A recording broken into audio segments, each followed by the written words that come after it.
How to see recently watched reels on Instagram. In this tutorial, I'm going to be showing you guys if it is possible for you to see recently watched reels on Instagram. But before we get started, make sure to head down below to give this video a quick like and subscribe to the channel. So the first thing that you need to do is go ahead and open up your Instagram. And from here, you just want to head over to your reel section.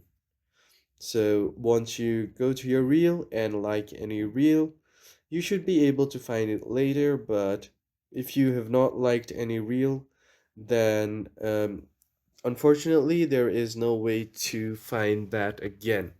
So to find your liked reels, go ahead and tap on your profile and then tap on settings and privacy.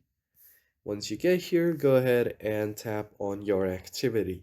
From here, under the interaction settings, you will find the likes. Tap on it, and it will show you all of your liked photos, videos, and everything like that. Everything that you have interacted with, you can even filter it out from oldest to newest or newest to oldest, like this.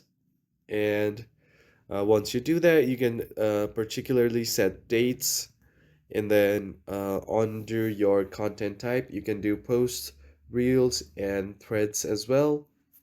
And after that, you will have all authors.